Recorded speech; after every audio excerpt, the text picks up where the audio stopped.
तो प्यारे बच्चों, अभी मैं डिस्कस कर रहा हूँ आपके साथ एरिया रिलेटेड टू सर्कल्स। और इसके पहले वाले लेक्चर्स में आपने काफी सारे ऑलरेडी क्वेश्चंस किए हुए हैं। तो ये जो बच्चों क्वेश्चंस मैंने अभी आपकी स्क्रीन पे लगाए हैं, ये सारे क्वेश्चंस आपके इसके पहले वाले हैं। तो आपको फुल ये पहले वाले क्वेश्चंस भी याद होंगे। अगर इनके सॉल्यूशंस नहीं है तो आप हमसे इनके वीडियो सॉल्यूशंस भी ले सकते हैं। बच्चों, मैं एडिशनल क्वेश्चंस कुछ आपको कराने जा रहा हूँ जो रिलेट करेंगे एरिया रिलेटेड टू सर्कल्स के। तो हमारे पास एडिशनल क्वेश्चंस हैं एक्सरसाइज 11.1 के। ये एडिशनल क्वेश्चंस बच्चों एनसीईआरटी के हैं। तो मैं क्वेश्चन नहीं लिख रहा हूँ, क्वेश्चन आपको बोल के बताऊंगा और सीधा सॉल्यूशन लिखूंगा। तो जिन बच्चों के पास बुक्स नहीं है उनको क्वेश्चन पूरा सुनाई देगा। तो सबसे पहले बच्चों हम लोग आंसर 1 को कंप्लीट करते हैं। क्वेश्चन में लिखा हुआ है, find the circumference and area of a circle of radius. क्या लिखिए बच्चों? Radius 8.4 centimetre. तो बच्चों ये तो बहुत आसान सा क्वेश्चन है। ये आपका सर्किल हो गया। सर्किल की क्या निकालनी है? सर्कमफेरेंस निकालना है और एरिया निकालना है। क्या गिवन है बच्चों आपके पास? रेडियस गिवन है। बच्चों सर्कमफेरेंस क्या होती है? सर्कमफेरेंस का मतलब ये लेंथ होती है। और बच्चों ये जो लेंथ होती है इसको हम लोग कहते हैं कि ये लेंथ है 2 पाई आर। और बच्चों अगर आप कभी भी एरिया देखना चाहें तो बेसिकली अगर आपको एरिया देखना है तो एरिया का मतलब ये होता है, मैं उसके लिए दूसरा डायग्राम आपको दोबारा क्रिएट कर देता हूँ। कभी बच्चों अगर आपको मान लीजिए एरिया देखना है तो एरिया का मतलब ये होता है कि उसके अंदर का पोर्शन, ये बच्चों जो अंदर का पोर्शन है ना, ये वाला पोर्शन। तो इस पोर्शन को हम लोग क्या कहेंगे कि ये सर्कल का क्या है? एरिया है। तो बच्चों ये जो अंदर वाला पोर्शन अब मैंने डार्क किया, दिस इज कॉल्ड एरिया। तो बच्चों जो एरिया होता है वो बेसिकली पाई आर स्क्वायर होता है। और जो सर्कमफेरेंस होती है यानी पूरी लेंथ, ये बच्चों 2 पाई आर होती है। तो बच्चों स्पेशली आपको ये याद रखना होगा कि यदि बुक्स में जो पाई की वैल्यू आपके पास गिवन है आप वही लिखेंगे। यदि बुक्स में क्योंकि एग्जाम में इंस्ट्रक्शंस में आपको दे दिया जाएगा कि यूज पाई 3.14 या 22/7, जो भी दिया जाएगा आप उसी को ही यूज करेंगे। तो सबसे पहले बच्चों हमारे पास पहला प्रश्न है, लिखा है सर्कमफेरेंस निकालनी है। रेडियस बच्चों आपको दे दी है 8.4 सेंटीमीटर। तो सर्कमफेरेंस तो बच्चों आप समझ गए, क्योंकि जो पेरीमीटर यानी कि इसकी पूरी लेंथ वो यानी कि सर्कमफेरेंस ही होती है, विच इज 2 पाई आर। तो बच्चों मैं पाई की वैल्यू 22/7 अभी पुट कर दे रहा हूँ, क्योंकि ऐसा मैं इसलिए कर रहा हूँ क्योंकि हमको ऐसा दिख रहा है कि 7 और 84 आपस में क्या है? डिविजिबल है। तो ये डिविजिबल हो जाएंगे और ये इजिली कट जाएगा। इसलिए मैंने 22/7 पाई की वैल्यू पुट करी है। अगर यहाँ पे कुछ नहीं दी थी तो मैंने अपनी समझ से वैल्यू पुट कर दी है। अब बच्चों मैं इसको कैलकुलेट करूंगा। तो जब मैं कैलकुलेट करूंगा तो अगर आपको पॉइंट्स वगैरह या डेसिमल्स में कंफ्यूजन है तो आप इस पॉइंट को हटा करके नीचे भी लगा सकते हैं और बाद में एडजस्ट कर सकते हैं। ये बच्चों हो गया 7 1 7 0 और 7 1 7 7 2 14। तो बच्चों ये हो जाएगा 1.2। कितना हो जाएगा? 1.2। तो अगर आप इसको कैलकुलेट करेंगे तो हो गया 2 × 1.2, 2 × 1.2 × 22। क्या ये आ गया? तो बच्चों जल्दी से हमको जरा कैलकुलेट करके बता दीजिए कि 44 × 1.2 कितना होता है? 44 × 1.2 कितना है? 52.8। 52.8 सेंटीमीटर। ये बच्चों आपका आ गया पेरीमीटर। और यदि बच्चों आपको एरिया निकालना है तो एरिया बेसिकली होता है पाई आर स्क्वायर। बच्चों पाई अभी यही डाल देते हैं और आर जो है वो 7 से डिविजिबल है, तभी हम पाई ही वैल्यू पुट कर रहे हैं। तो बच्चों अब हम इसको फिर से कैलकुलेट करेंगे। तो अभी मैंने बताया था कि भाई अगर आप पॉइंट हटाओगे तो नीचे 0 आ जाएगा। अब 2 पॉइंट्स हटाएं तो दोनों पॉइंट्स के बाद एक डिजिट है, तो दोनों से एक एक जीरो नीचे आ जाएंगे। अब बच्चों ये हो गया 7 1 7 और ये हो गया 7 1 7 7 2 14। और नीचे बच्चों 100 है, 100 को कभी नहीं हटाते हैं क्योंकि उसको कैलकुलेट करना आसान होता है। अब बच्चों ध्यान से देखो, आपके पास आ गया 22 × 12 × 84। जरा इसको आप मल्टीप्लाई करके बताइए कितना आ रहा है ये? 22 × 12 × 84। 22,176 ये आ रहा है? यही आ रहा है? yes, और उसको बच्चों 100 से डिवाइड कर दीजिए आप, क्योंकि नीचे 100 भी था ना। yes, तो ये कितना आ जाएगा? 221.76 सेंटीमीटर स्क्वायर। कितना आसान कैलकुलेशन था। तो बच्चों भी आपने पहला क्वेश्चन किया और उसमें जाना कि भाई सर्कल का यदि आपको पेरीमीटर नहीं पता है तो याद कर लीजिए 2 पाई आर होता है, और सर्कल का जो एरिया होता है वो होता है पाई आर स्क्वायर। तो बच्चों यहाँ पे काफी सारे क्वेश्चंस हैं, तो आप चाहें तो मैं यहाँ पर आपको और भी क्वेश्चंस करके दे देता हूँ। जैसे बच्चों यहाँ पर क्वेश्चन नंबर तीसरा है। तीसरा जो क्वेश्चन है उसमें लिखा है the circumference of two circles are in the ratio 2:3। बच्चों दो सर्कल्स हैं, एक की रेडियस r1 होगी, दूसरे की रेडियस r2 होगी, तो दोनों के सर्कमफेरेंस यानी कि पहले सर्कल का सर्कमफेरेंस इस टू दूसरे सर्कल के सर्कमफेरेंस का रेशियो क्या गिवन है 2:3। Circumference of two circles are in the ratio 2:3। ये बच्चों मैंने लिख दिया। कह रहा find the ratio of their areas. तो बच्चों आपको क्या निकालना है, आपने एज्यूम किया है कि भाई पहले सर्कल की रेडियस क्या है r1 है, तो उसका रेडियस कितना हो जाएगा पाई r1 स्क्वायर। दूसरे सर्कल का रेडियस कितना है r2, तो उसका एरिया कितना हो जाएगा पाई r2 स्क्वायर। आपको क्या निकालना है, इन दोनों का रेशियो यानी दोनों को डिवाइड करना है। और आपके पास क्या गिवन था, सर्कमफेरेंस का रेशियो। तो बच्चों जब हम इनको आपस में डिवाइड करेंगे तो 2 पाई से 2 पाई कैंसिल हो जाएगा, ये सिर्फ 2:3 आएगा। वैसे ही बच्चों अगर हम इनको डिवाइड करेंगे तो पाई से पाई कैंसिल हो जाएगा, ये बनेगा r1 अपॉन r2 का स्क्वायर बनेगा। तो बच्चों एरिया का रेशियो आ जाएगा क्योंकि वो r1 अपॉन r2 के स्क्वायर के बराबर है। तो अगर आप 2/3 का स्क्वायर करेंगे तो आपके पास एरिया का रेशियो आ जाएगा 4:9। कितना आसान था, क्वेश्चन हो गया। तो बच्चों अब आपको बताना पड़ेगा कि इसमें कौन सा क्वेश्चन हम करें। आप 11.1 11.2 जो पूछना चाहें, जो भी एक्सरसाइज पूछना चाहे आप पूछ सकते हैं, बताइए सर। 7 तो उस बच्चे ने कहा कि सर 7th वाला क्वेश्चन बताइए, बाकी बीच के हम करेंगे। इसमें लिखा है a wire is looped in a form of a circle of radius 28 centimetre. कह रहा वायर का लूप बनाया गया और सर्कल के फॉर्म में बनाया गया, ठीक है। A wire is looped in a form of a circle of radius 28 centimeter. Radius बच्चों उसकी 28 सेंटीमीटर, ठीक। कह रहा it is rebent into a square. कह रहा अब हमने इस तार को ओपन कर दिया, ये है ना तार, ये इसकी लंबाई है तार की, जिसको मैंने इसे सर्कल का शेप दिया है। अब कह रहा है इसको मैंने ओपन करके क्या बना दिया, इससे स्क्वायर बना दिया। क्या बना दिया, स्क्वायर। यानी ये जितनी भी तार थी बच्चों, ये जितनी भी तार थी ना, ये वाली तार, ये इसमें ट्रांसफॉर्म हो गई, किसमें, स्क्वायर। देखो मैं इसको बना देता हूँ, हो गई ना। तो तुम कहोगे सर अगर ट्रांसफॉर्म इसमें हो गई तो उससे क्या हुआ, जितनी लंबाई यहाँ पे थी उतनी ही लंबाई इसकी यहाँ पे भी होगी। तो हमने कहा पेरीमीटर तो सेम होंगे। कह रहा find the length of the side of a square. तो हमको तो पता ही नहीं, अभी हम साइड ऑफ स्क्वायर मान लेते हैं कि भैया वो कितनी है, a यूनिट्स है। तो तुमने क्या कहा, दोनों का पेरीमीटर सेम होगा। तो बेटा इसका पेरीमीटर और इसका पेरीमीटर दोनों का बताओ। तुम कहोगे सर इसकी रेडियस 28 सेंटीमीटर है, तो इसका पेरीमीटर होगा 2 पाई r।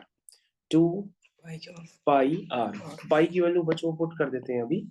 चलिए भाई 2 पाई r, r कितना है 28। और बच्चों इसका पेरीमीटर कितना होगा 4a, a plus A plus A plus A 4a, ठीक है ना। तो बच्चों यहाँ से आप a कैलकुलेट कर लो और वही आपकी स्क्वायर की साइड लेंथ होगी, वही आपसे पूछी भी गई है। तो कैसे करोगे, कहोगे पहले सर यहाँ कर लेते हैं, 7 4 28। तो सर ये आ जाएगा 4a इज इक्वल टू 2 × 22 यानी कि 44 × 4 आ गया। तो बच्चों a कितना हुआ 44 × 4 अपॉन 4, ठीक है ना। यानी कि 4 से 4 कैंसिल हो गया, तो ये 44 क्या आ गया सेंटीमीटर। तो बच्चों इसका साइड ऑफ अ स्क्वायर निकल करके आ गया 44 सेंटीमीटर। क्वेश्चन हो गया। अगला क्वेश्चन बताइए बेटा। 11.2 से पूछना है तो वहां से भी पूछ सकते हो, जो पूछना है लगातार आप पूछते रहिए। फर्स्ट वाला। तो बच्चों इस बच्चे की फरमाइश है कि अभी हम लोग जो डिस्कस कर रहे थे एक्सरसाइज वो 11.1 थी, ये मूव करना चाहता है एक्सरसाइज 11.2 की तरफ। तो हम लोग एडिशनल क्वेश्चंस करेंगे एक्सरसाइज 11.2 से। और ये सारे क्वेश्चंस बच्चों एनसीईआरटी से ही मैच करते हैं। चलिए भाई पहला क्वेश्चन पढ़ते हैं 11.2 का, जो बेस्ड होगा एरिया रिलेटेड टू सर्कल्स पे। इसमें लिखा है अ sector is cut from a circle of radius 21 centimetre. तो सबसे पहले बच्चों अगर आपने हमारा पहला वाला लेक्चर देखा होगा तो उस पहले वाले लेक्चर में मैंने सबसे पहले आपको बताया था कि भैया ये क्या होता है माइनर सेक्टर, और इसको छोड़ करके जो ऊपर वाला पोर्शन होता है वो मेजर सेक्टर होता है। सबसे पहले मैंने क्लास यहीं से चालू की थी। कह रहा a sector is cut from a circle of radius 21 centimeter. बच्चों ये 21 सेंटीमीटर है। The angle of a sector is 150, ठीक, यानी ये काफी बड़ा सेक्टर है। Find the length of the arc and area. तो बच्चों आपको इस आर्क की लेंथ निकालनी है, समझ गए, और इसका क्या निकालना है, एरिया निकालना है। तो तुम कहोगे सर आर्क की लेंथ तो आपने बताई है, जो लेंथ ऑफ आर्क होती है आप लिख लीजिए, जो लेंथ ऑफ आर्क होती है। सर पूरा सर्किल होता तो आर्क की लेंथ होती है 2 पाई आर। ये तो इतना सा सर्किल है जिस आर्क ने सेंटर पे 150 डिग्री का एंगल बनाया है। तो सर इस आर्क की लेंथ होती है theta upon 360 into 2 pi r. Sir theta कितना है 150 अपॉन 360 इंटू 2 पाई आर। तो बच्चों पाई को पाई प्लेस कर देते हैं क्योंकि कहा भी नहीं गया है। आर पता है बच्चों 21 है। अरे पाई की वैल्यू बच्चों 22/7 पुट कर देना क्योंकि उससे 7 3 जा 21 कैंसिल हो जाएगा। इसको बच्चों सिंप्लीफाई आप कर ही लीजिए। 3 5 जा 15 हो गया, 3 1 जा 3, 3 2 जा 6 हो गया। तो बच्चों ये कितना हो गया, ये हो गया 5/12 इंटू 2 इंटू पाई। पाई की वैल्यू हो गई 22/7 इंटू 21। तो बच्चों हो गया 7 1 जा 7, 7 3 जा 21, 2 1 जा 2, 2 6 जा 12, 3 1 जा 3, 3 2 जा 6, 2 1 जा 2, 2 1 जा 2, 2 1 जा 2। तो ये हो गया बच्चों 55। तो बच्चों इसका आंसर तो जल्दी निकला है 55। लेंथ ऑफ आर्क है तो आर्क तो लेंथ होती है, तो उसका आंसर होगा सेंटीमीटर में। गलती से भी सेंटीमीटर स्क्वायर में मत लिख दीजिएगा। आर्क की लेंथ है तो लेंथ हमेशा सेंटीमीटर में होती है। एरिया पूछा गया है तो बच्चों एरिया ऑफ सेक्टर भी मैंने आपको बताया था कि भाई एरिया ऑफ सेक्टर, ये जो माइनर सेक्टर है इसका आप एरिया क्या बताएंगे, एरिया ऑफ सेक्टर होता है थीटा अपॉन 360। और यदि बच्चों मेजर सेक्टर का एरिया निकालना हो तो पूरे सर्कल के एरिया में से इस माइनर सेक्टर का एरिया माइनस कर दो तो पूरे मेजर सेक्टर का एरिया आ जाएगा। चलिए बच्चों अभी फिलहाल हम एरिया ऑफ सेक्टर के डिस्कस करते हैं, which is theta upon 360 into pi r square. तो बच्चों हो गया पाई इंटू आर स्क्वायर। अब हम बच्चों कैलकुलेट नहीं करेंगे, उससे टाइम वेस्ट हो रहा। कैलकुलेशन आप घर पे कर लीजिएगा। आर स्क्वायर यानी 21 का स्क्वायर। बच्चों इसको आप कैलकुलेट करेंगे तो आंसर आपका सेंटीमीटर स्क्वायर में आ जाएगा। बताओ बेटा दूसरा क्वेश्चन, सेकेंड वाले का दूसरा क्वेश्चन। दूसरे क्वेश्चन में गिवन है in a circle of radius 35 centimeter. तो बच्चों यहाँ पर कोई सर्किल है, उसकी रेडियस कितनी है 35 centimetre. In a circle of radius 35 centimeter, an arc subtend an angle of 72 degree at the center। ठीक है, कोई आर्क है तो बच्चों हम इस आर्क को बनाने का प्रयास करेंगे। ये आपकी आर्क हो गई। ये आर्क बच्चों सर्कल के सेंटर पे कोई एंगल सबटेंड करती है। वो एंगल कितना है 72। क्या ये बात समझ में आई? कह रहा find the length of the arc and area of the sector. तो बच्चों ये तो सेम क्वेश्चन हो गया, लेंथ ऑफ आर्क निकालनी है और एरिया निकालना है। ये तो बच्चों सेम ही क्वेश्चन हो गया। तो बच्चों लेंथ ऑफ आर्क क्या होगी, लेंथ ऑफ आर्क अभी बताया था formula, which is theta upon 360 into pi r square। नहीं into 2 pi r into 2 pi r। Pi r लिख चुके हैं, into 2 कर देते हैं। ये बच्चों आ गए। एरिया निकालना है, एरिया ऑफ सेक्टर। तो ये भी बच्चों काफी आसान है। एरिया ऑफ सेक्टर होगा theta upon 360 into pi r square. ये बच्चों हो गया पाई और आर स्क्वायर मतलब 35 इंटू 35। ये बच्चों आ गया एरिया ऑफ सेक्टर। तो बच्चों पहला प्रश्न भी हो गया और दूसरा भी हो गया। बताइए तीसरा कौन सा करना है? सेवेंथ वाला क्वेश्चन। तो बच्चों अभी हम लोग 11.2 एरिया रिलेटेड टू सर्कल्स में है। और मैं आपको बता दूं बच्चों कि एडिशनल इंफॉर्मेशन मैंने आपको फिलहाल लेक्चर में बताई थी, लेकिन मैं आपको दोबारा बता देता हूँ। ये बच्चों होता तो सेक्टर है, उसको माइनर सेक्टर कहते हैं। लेकिन बच्चों अगर हम इतनी डिजाइन बना दें तो और इतना रीजन ले लें तो इसको हम लोग कहते हैं माइनर सेगमेंट। इसको हम लोग क्या कहते हैं, माइनर सेगमेंट, या इसको सेगमेंट के नाम से भी जानते हैं। और इसको छोड़ के जो बाकी पोर्शन होगा, चलिए भाई, वो मेजर सेगमेंट कहलाएगा। तो आप सभी को माइनर सेगमेंट क्लियर है? तो मेजर सेगमेंट कौन सा होगा बच्चों, ये पूरा, ये जो पूरा होगा ना ये वो कहलाएगा मेजर सेगमेंट। ठीक है, क्या कहलाएगा, ये जो बच्चों पूरा पोर्शन होगा ये कहलाएगा मेजर सेगमेंट। ठीक है, चलिए बच्चों तो हम लोग वापस आ जाते हैं अपने क्वेश्चन की तरफ। ये तो एडिशनल पॉइंट था जो मैंने अपने लेक्चर में भी बताया है और आपको यहाँ दोबारा बता दिया। सातवां क्वेश्चन था। सातवें क्वेश्चन में लिखा है the short and long hands of a clock are 4 and 6 centimetre.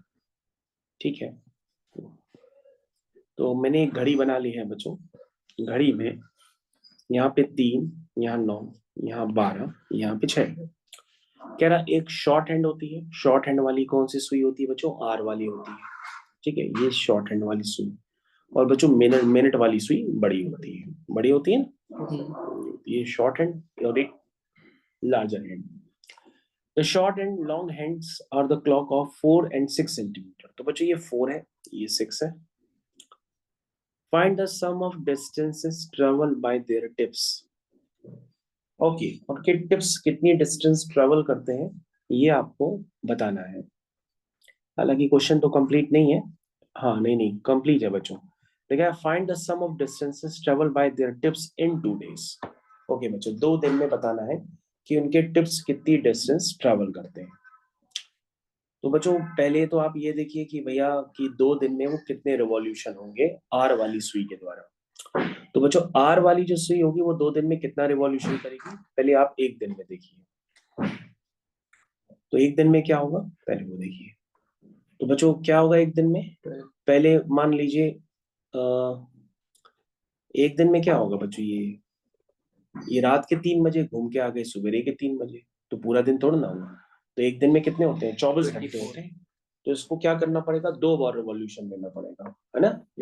क्या करना पड़ेगा, 2 बार रिवॉल्यूशन लेना पड़ेगा आर वाली सुई। तो एक रिवॉल्यूशन में देख लो उसका टिप कितनी डिस्टेंस ट्रेवल करता है आर वाली सुई का, एक रिवॉल्यूशन में इतनी डिस्टेंस ट्रेवल करेगा।